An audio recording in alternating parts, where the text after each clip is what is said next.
안녕하십니까? 배팅 부동산 인구 문제 답 없다. 유일한 해결책은 병활이 가능한가요? 진행하도록 하겠습니다. 일단은 인구 문제 답 없다에 대한 이야기부터 하겠습니다. 일본하고 비교를 좀 합니다. 일본은 데이터가 많죠. 1930년 이후에 일본 합계 출산율을 그래프로 그려보니까 이렇게 나타납니다.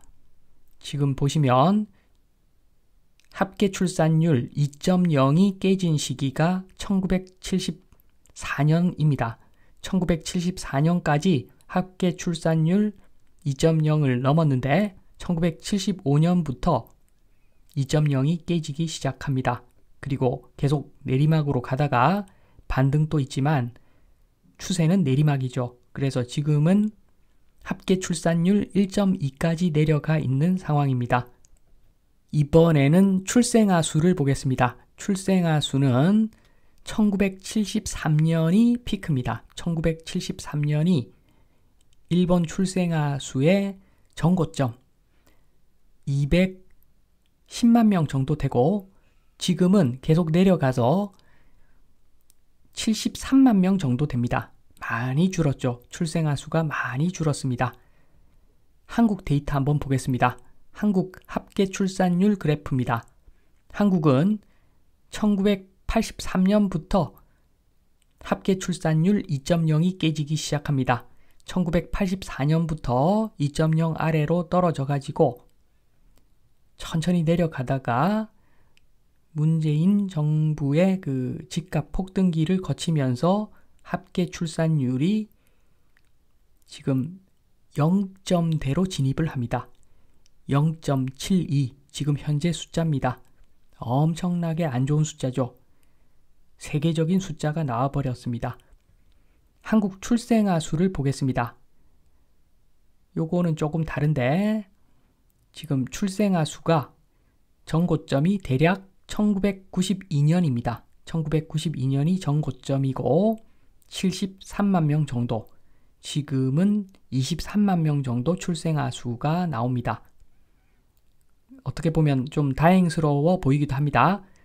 그러니까 합계 출산율이 2.0 깨지는 시기보다도 한 10년 정도 뒤에 출생아 수 감소가 있어서 그래서 일본보다는 우리가 인구 영향을 덜 받고 있는 것 같기도 합니다.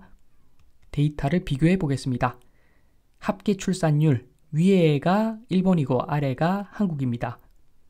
지금 합계 출산율 2.0 깨진 시기는 대략적으로 10년 차이 납니다. 일본이 10년 빨리 합계 출산율 2.0이 깨진 상황입니다. 출생아 수를 비교해 보겠습니다. 위에가 일본이고 아래가 한국입니다. 출생아 수는 전고점이 일본은 73년, 한국은 92년, 대략 20년 정도 차이가 납니다. 그리고 일본 인구수 그래프 한번 봅니다. 일본 인구수 그래프를 보면은 일본 인구의 피크는 2010년입니다.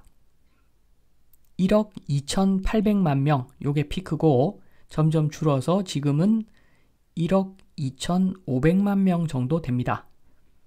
지금 보시다시피 최근 10년간 인구 감소가 가파르게 이루어지지는 않았습니다. 앞으로 가팔라지겠죠. 그러면 우리가 추정할 수 없는 또 다른 어떤 모습이 일본에서 아마 나타날 것 같고 남의 이야기가 아니죠. 지금 합계 출산율 1.2인데도 이렇게 변화가 이루어지고 있는데 우리나라는 아마 더 급격한 변화가 일어날 것이고 그 변화가 일본을 앞지를 수도 있습니다.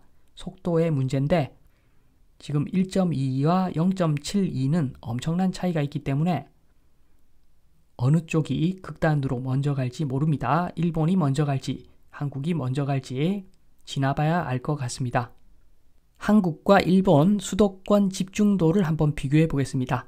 얼마나 지금 대한민국이 답이 없는가? 지금 현 상황만 보면 그림으로 보여드리면 한국은 수도권 경기, 인천, 서울이죠. 수도권 인구 집중도가 전체 인구의 50% 정도가 모여 살고 있습니다. 반면에 일본은 일본의 경기도라고 할 수 있는 간토 지방에 전체 인구의 41% 정도가 모여 사는데 요거 세목으로 들어가 보면은 우리나라가 훨씬 더 모여 있는 정도가 심합니다.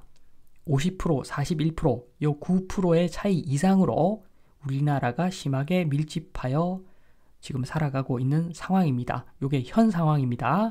미래가 아니라 지금 현재 이렇다는 것이고, 그리고 앞으로 지방에서 젊은 인구가 수도권으로 유입이 계속 꾸준히 공급된다라는 희망을 품고 계신데 합계 출산율 자체가 0.7입니다.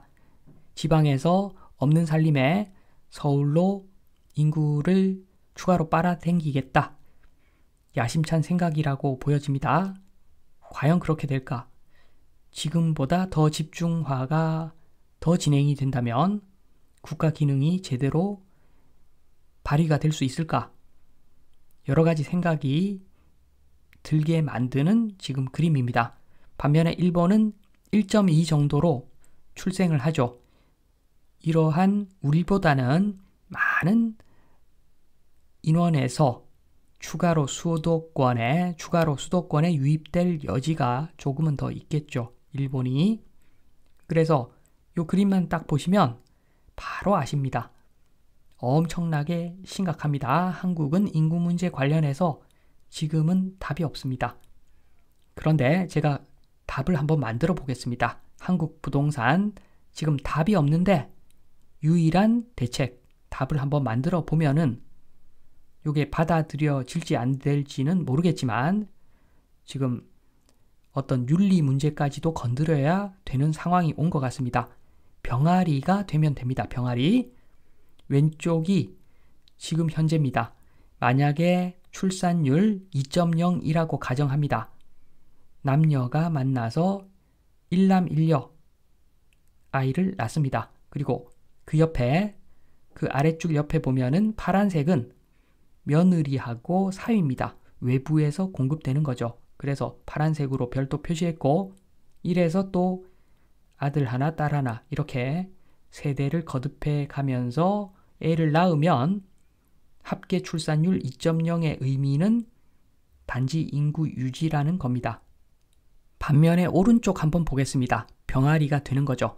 일부 다처제가 보통 일부 다처제가 아닙니다. 최소한 1대 100 정도는 되어야 될 것 같습니다. 지금 보시면은 여자 한 명이 있고 옆에 수탉이 조그맣게 있습니다. 요거는 은행에서 유전자 받았다고 보시면 됩니다. 그래서 둘을 낳으면 또 병아리 감별을 해야 되겠죠. 그러면은 또 딸 둘이 나옵니다. 2명이 또 나왔죠. 그리고 한 세대 거치면 또 4명이 됩니다. 4명이. 순수하게 4명. 한 세대 갈수록 한 세대가 지나면 2배씩 인구가 증가할 수 있습니다.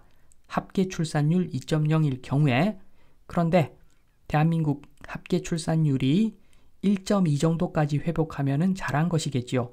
그리고 지금 병아리 이런 식으로 어떤 출산 정책이 이루어진다면 20%씩 한 세대 지나면 20%씩 인구가 늘어나겠죠. 그래서 이렇게 하면은 사실 부동산에 답이 생길 수가 있습니다. 그런데 아마 대다수 분들은 경악하실 겁니다. 무슨 이야기를 하는 것인가? 윤리적으로 아마 지탄받을 지금 내용인 것 같습니다.